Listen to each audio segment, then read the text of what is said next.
Halo, selamat siang saudara. Apa kabar Anda hari ini? Begini Sor hadir kembali menjumpai Anda bersama saya Kofifah yang akan menemani Anda selama 30 menit ke depan, tentunya dengan informasi terupdate dan aktual telah disiapkan untuk Anda.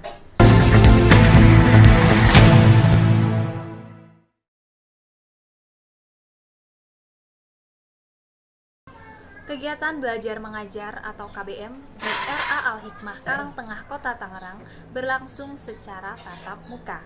Kegiatan ini berlangsung dari bulan Mei 2021. Kegiatan belajar mengajar di RA Al-Hikmah Karangtengah Kota Tangerang berlangsung secara tatap muka. Kegiatan ini berlangsung dari bulan Mei 2021. Menurut pendapat beberapa wali murid, sistem pembelajaran lebih baik dilakukan secara langsung dibandingkan pembelajaran via online. Hal ini didukung dengan beberapa kendala yang terjadi, dari mulai koneksi yang tidak stabil, keterbatasan kuota, dan suasana belajar yang tidak mendukung. Menindaklanjuti hal tersebut, kepala sekolah serta dewan guru sepakat untuk mengadakan kelas offline untuk semua murid. Langkah ini diambil dengan berbagai peraturan yang berlaku, di antaranya yaitu para siswa masuk sesuai dengan jam kelas yang telah ditentukan, jumlah siswa yang hadir di kelas juga dibatasi setengahnya, dan tidak lupa para siswa dan guru yang hadir harus taat dengan protokol kesehatan. Menurut Kepala Sekolah RA Al-Hikmah Karangtengah, kegiatan belajar ini diadakan dengan adanya keluhan dari para wali murid terkait menurunnya minat anak belajar di tengah pembelajaran online yang berlangsung sebelumnya. Kegiatan belajar mengajar ini dimulai pada pukul 7 pagi sampai 10 siang waktu Indonesia bagian Barat, dengan menggunakan baju bebas atau tidak berseragam sebagaimana mestinya. Kabar gembira bagi warga Kota Depok, kondisi penyebaran coronavirus di SARS-CoV-19 yang semakin melandai membuat pemerintah Kota Depok bersiap mengambil kebijakan untuk kembali membuka alun-alun bulan Juli nanti, tentunya dengan tetap menerapkan protokol kesehatan. Pemerintah akan membuka alun-alun dan menguji kedisiplinan serta tingkat kepatuhan masyarakat. Apabila tidak mematuhi protokol kesehatan, maka alun-alun akan ditutup kembali. Adanya rencana pembukaan alun-alun juga didasari tingkat kepatuhan dan kedisiplinan masyarakat dalam menerapkan prokes di kesehariannya yang sudah terbukti cukup baik saat Ramadan dan Idul Fitri. Hal tersebut diharapkan dapat terus dipertahankan. Alun-alun ditutup untuk umum sejak 15 Maret 2020 karena adanya pandemi COVID-19. Saat ini, ada kegiatan pemeliharaan yang dikerjakan termasuk rencana pembangunan pagar pembatas sebagai upaya pengamanan aset pemerintah kota. Berdasarkan evaluasi pemerintah, yang membuat kesulitan untuk mengatur warga adalah akses untuk keluar masuk, yaitu pagar. Tanpa adanya pagar, memang membuat masyarakat bisa memasuki area alun-alun sangat mudah. Upaya menghalau pengunjung yang datang ke alun-alun Depok, pemerintah menerjunkan petugas Satpol PP yang setiap hari berjaga untuk menghalau pengunjung. Jelang penutupan Gerai Giant di seluruh outletnya, sejumlah masyarakat mendatangi Gerai Giant terdekat untuk mendapatkan potongan harga yang lebih besar.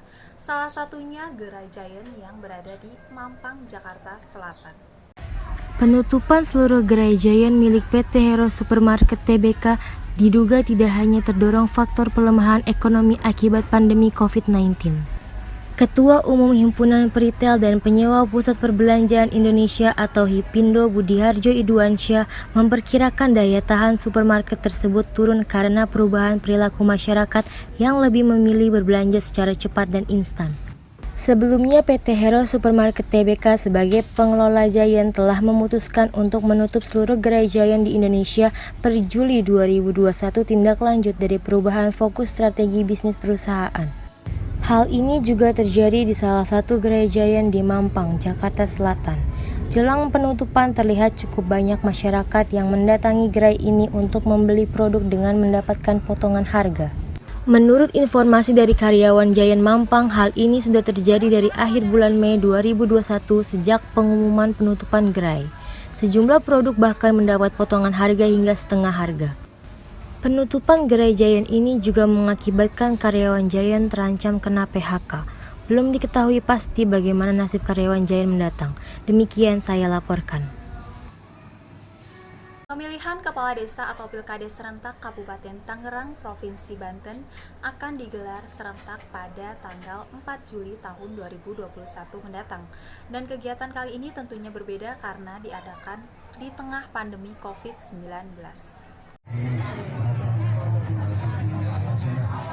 Pemilihan kepala desa atau pilkades serentak Kabupaten Tangerang, Provinsi Banten akan digelar serentak pada tanggal 4 Juli tahun 2021 mendatang. Pemilihan kepala desa kali ini berbeda, berlangsung di tengah pandemi COVID-19. Pemilihan kepala desa serentak Kabupaten Tangerang, Provinsi Banten ini sedikitnya diikuti oleh 77 desa yang akan melaksanakan pesta demokrasi. Salah satunya Desa Bakung, Kecamatan Kronjo, Kabupaten Tangerang, Provinsi Banten. Tepat hari ini, tanggal 9 April tahun 2021 telah dilaksanakan rapat pleno penetapan bakal calon menjadi calon kepala desa, sekaligus pengundian nomor urut para calon kepala desa Bakung, berlangsung di kantor BPD. Sebanyak 4 calon kepala desa yang berhak dipilih diantaranya Haji Suwandana, Dwi Ari Setyantoro, Deden Fadilah, dan Suredi.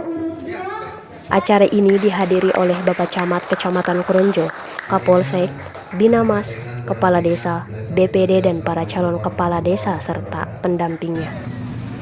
Sementara itu, antusias warga Bakung meramaikan suasana acara pada hari ini. Warga ikut menggiring calon pilihannya masing-masing dengan sorak semangat sebagai bentuk dukungannya. Akibat keramaian ini, Jalan Raya Kronjo mengalami kemacetan.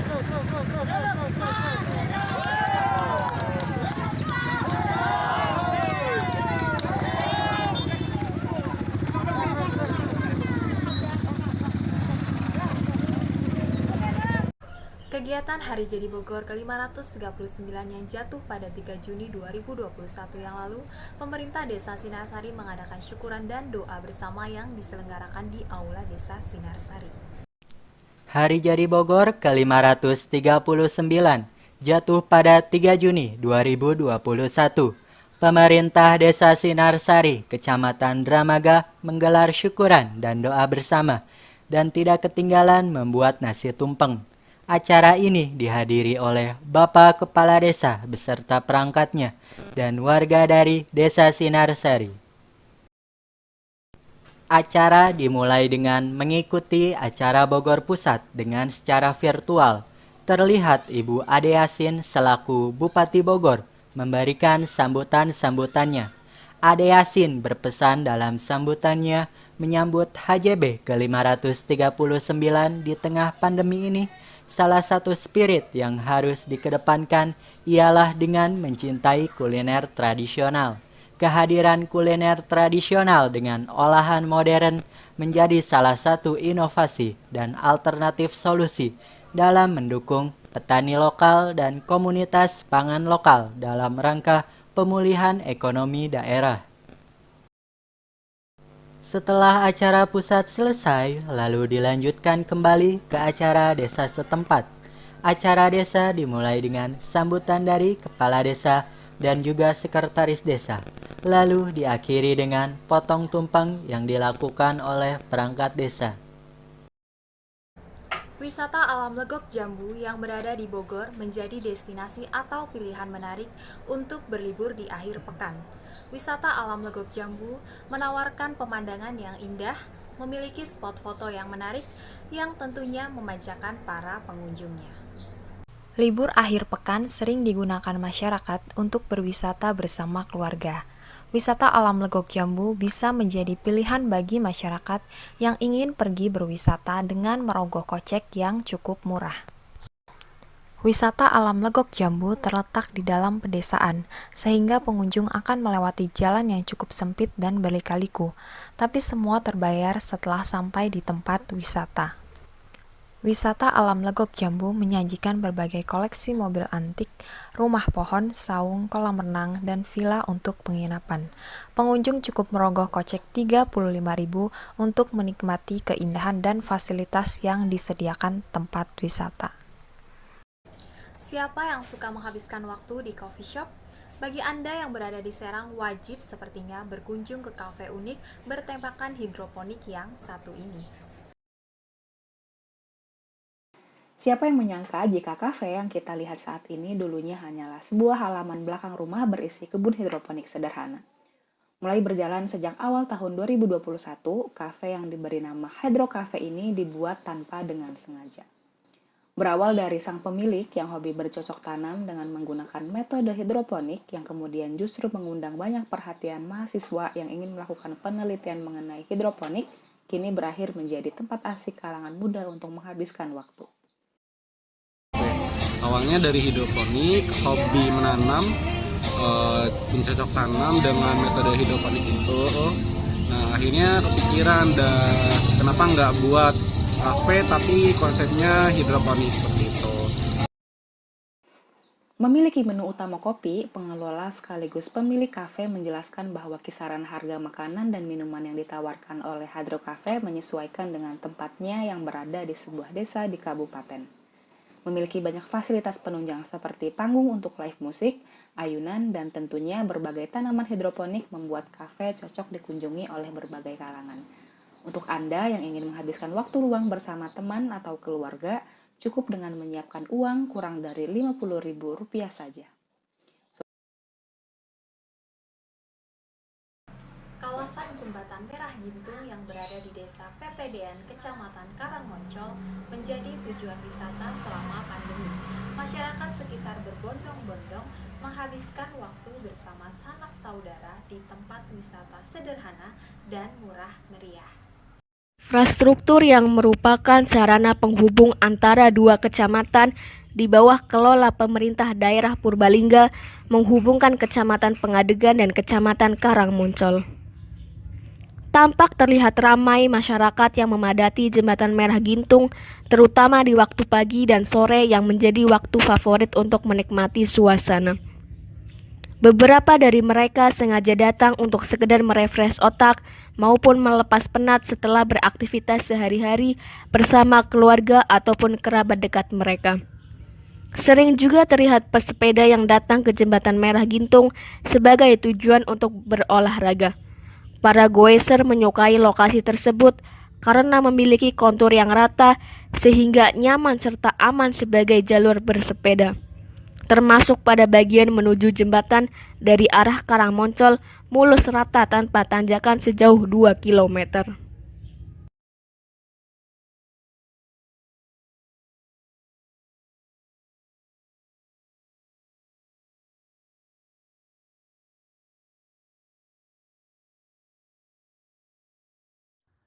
Bersepeda di jalur menuju Jembatan Merah Gintung sangat mengasihkan, apalagi dilakukan saat pagi hari sambil menikmati kesegaran udara persawahan, itu sangat menyehatkan badan. Selain itu juga biasanya para pesepeda tidak jauh dari aktivitas berfoto yang menjadi primadona selain bersantai melepas letih setelah mengayuh sepeda kesayangannya. Berita lainnya akan disajikan setelah pesan-pesan berikut ini. Tetap stay tune pemirsa hanya di Konik TV.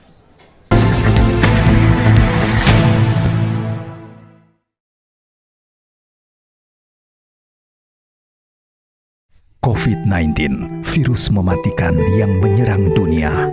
Daya jangkitnya begitu cepat menyebabkan kondisi darurat. Jika tidak segera bertindak, jumlah kasus positif akan terus meningkat. Masihkah tidak percaya? Masih tidak peduli? Stop penyebarannya dengan social distancing.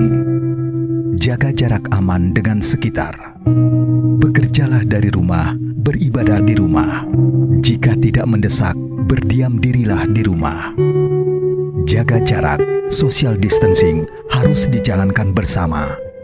Karena berada di keramaian, kita beresiko tertular yang nantinya dapat menularkan yang lain juga. Mari saling jaga jarak agar rantai penyebarannya terputus. Ayo lawan corona.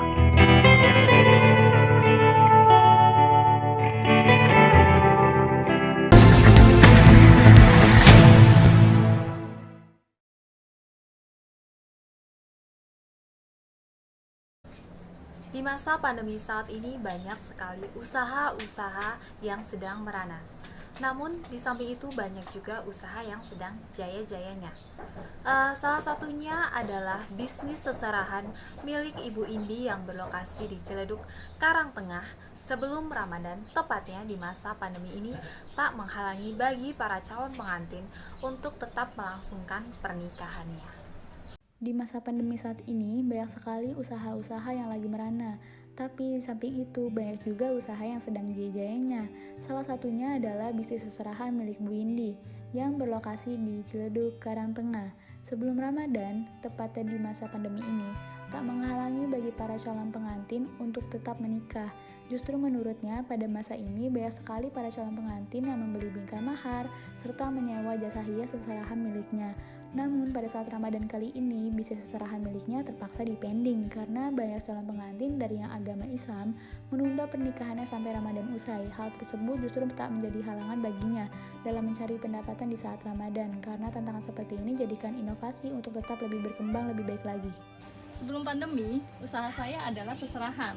Tapi ketika pandemi datang, lumayan agak menyusut. Jadi saya ada inisiatif untuk membuat parsel lebaran. Kebetulan sekarang kan Ramadan ya, parsel lebaran dan hampers.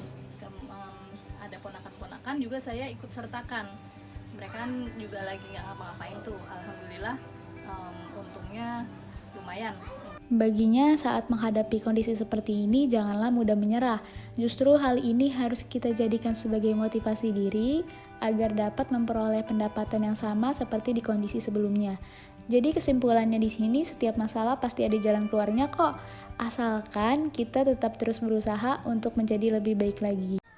Pusat perbelanjaan atau mal menjadi salah satu cara masyarakat untuk menikmati waktu libur.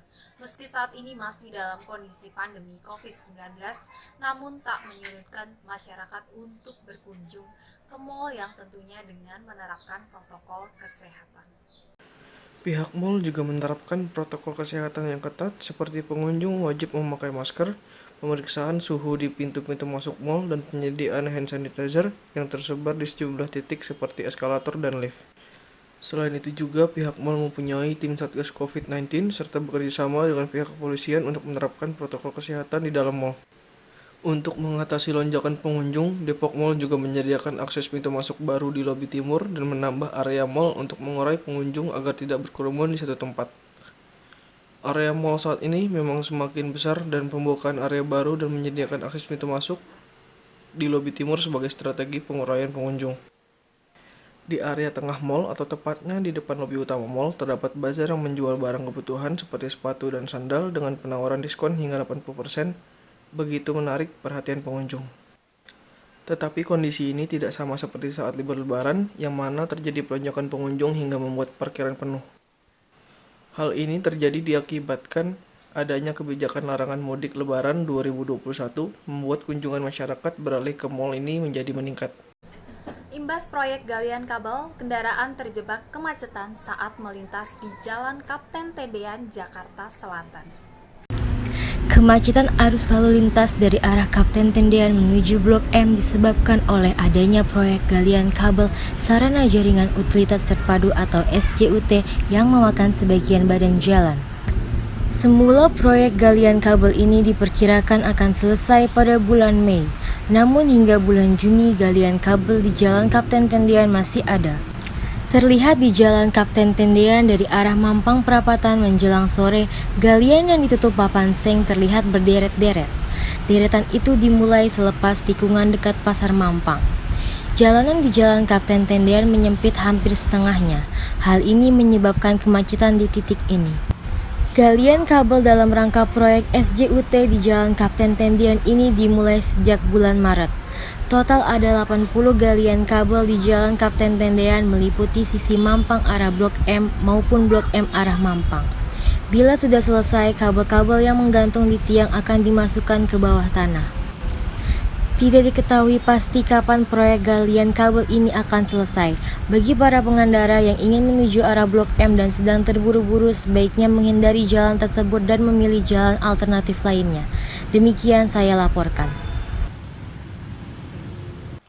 Latte Art Duel Bintaro Coffee Festival by Poros Coffee episode keempat diselenggarakan di BSD, tepatnya di Skyline Coffee. Perlombaan ini merupakan kegiatan rutin bulanan untuk meramaikan Road to Bintaro Coffee Festival 2021. Latte Art Duel Bintaro Coffee Festival by Poros Coffee episode keempat diselenggarakan di BSD, tepatnya di Skyline Coffee. Perlombaan ini merupakan kegiatan rutin bulanan untuk meramaikan Road to Bintaro Coffee Festival 2021. Kegiatan ini mengusung tema kedai ke kedai serta mengutamakan gotong royong.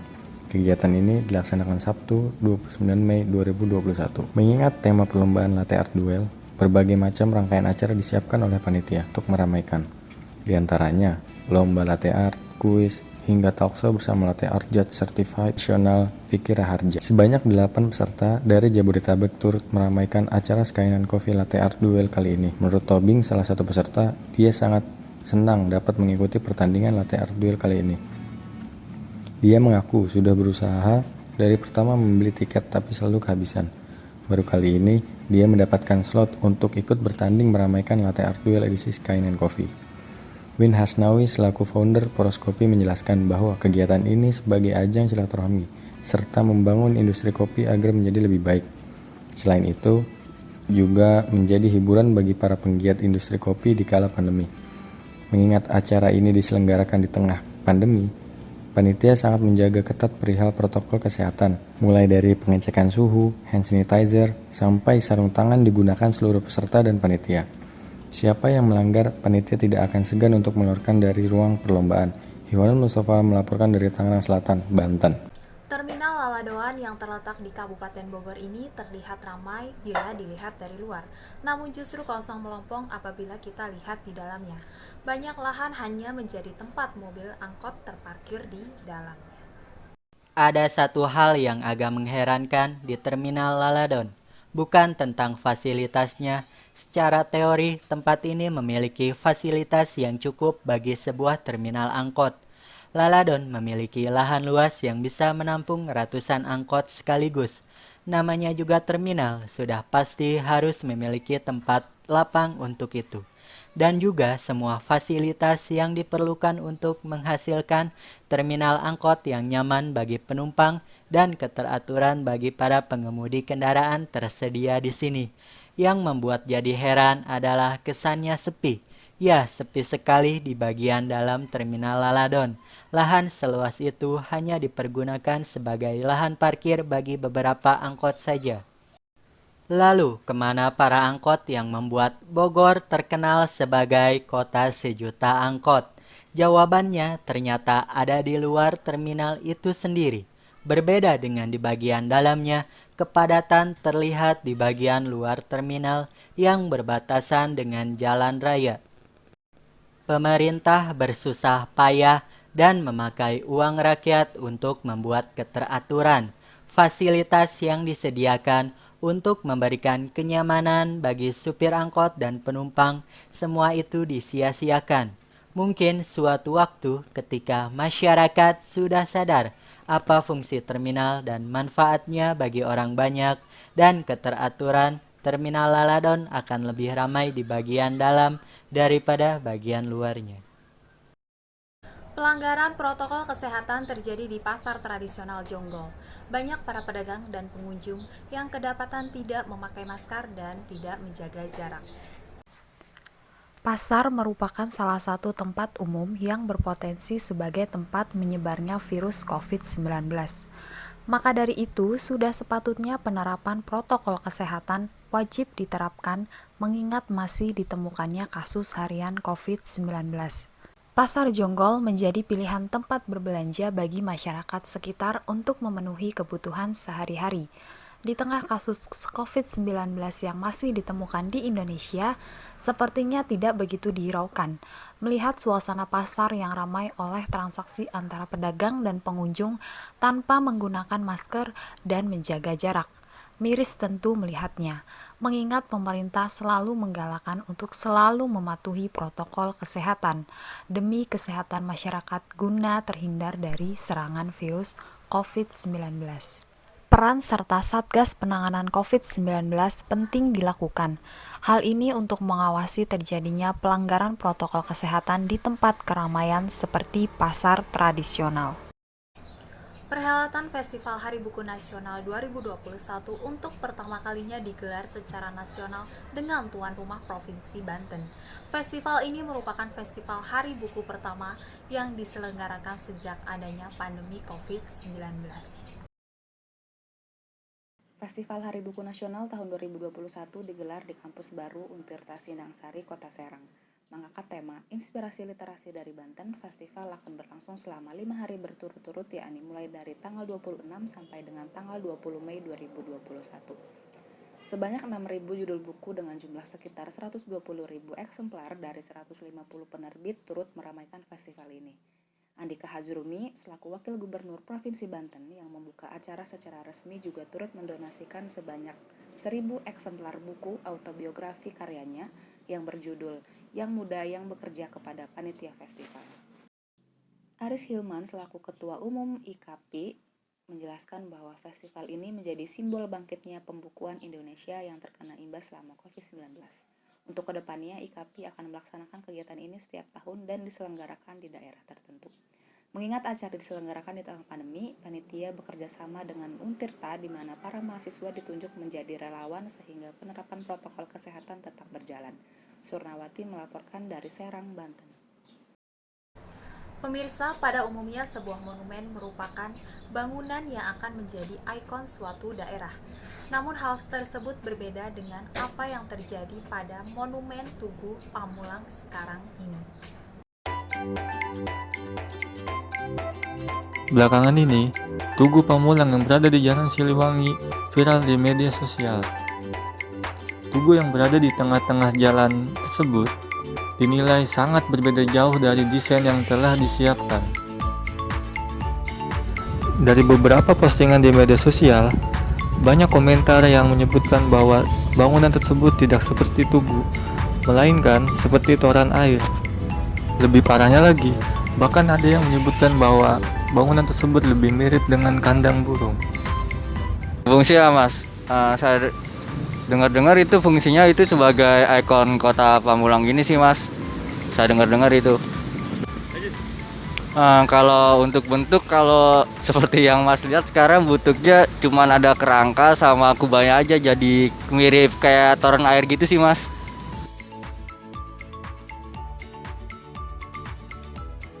Pesan saya itu untuk pemerintah Kota Tangsel yang baru ini, agar segera cepat direnovasi ya mas, soalnya udah lama juga nih tugunya kayak pembangunannya mandek gitu mas. Ya gitu aja mas. Menanggapi hal tersebut, Gubernur Banten Wahidin Halim dan Dewan PUPR Banten akan melakukan revitalisasi ulang mengenai tugu tersebut. Dan dalam hal ini, Gubernur Banten nantinya akan melibatkan masyarakat secara langsung untuk menentukan desain mana yang cocok untuk Tugu Pamulang saat ini dengan melakukan sayembara. Jika pemirsa bepergian ke daerah Purbalingga, Jawa Tengah, pasti tidak akan lupa dengan wisata dan kulinernya. Kali ini kita akan melihat aneka ragam kuliner khas Purbalingga dengan nama unik dan rasanya yang nikmat. Kabupaten Purbalingga terkenal dengan berbagai destinasi wisata yang menarik dan indah. Selain wisata, Purbalingga juga memiliki berbagai destinasi kuliner yang menggugah selera. Berbagai deretan kuliner khas Purbalingga yang wajib dicoba kala berkunjung ke daerah Purbalingga adalah buntilnya. Buntil sendiri merupakan sayuran yang terbuat dari daun singkong. Biasanya untuk menambah kenikmatan sayur buntil akan dicampur menggunakan teri. Umumnya sayur ini memiliki cita rasa yang gurih dan sedikit pedas. Yang kedua ada tempe mendoan. Mendoan adalah salah satu kudapan terkenal dari Jawa Tengah. Purbalingga juga memiliki mendoan khasnya. Bedanya tempe mendoan diiris lebih tipis dan juga sedikit lebih kecil dari mendoan biasanya. Dan mendoan akan disajikan dengan sambal kecap yang rasanya pedas manis. Selain buntil dan mendoan, kuliner khas Purbalingga juga beragam, di antaranya ada cimplung, ondol, sate, blater, nopia, dan masih banyak lagi. Harga per satu kuliner khas Purbalingga pun terbilang sangat murah. Mulai dari 2000-an saja, Anda sudah bisa membeli salah satu makanan khas Purbalingga. Untuk tempat kuliner pun Anda bisa menjumpainya di pinggir jalan sepanjang jalan daerah Purbalingga. Sekian berita yang dapat kami sampaikan. Saya Kofifah mewakili tim redaksi dan seluruh kerabat kerja yang bertugas mengucapkan terima kasih atas kebersamaan Anda dan sampai jumpa.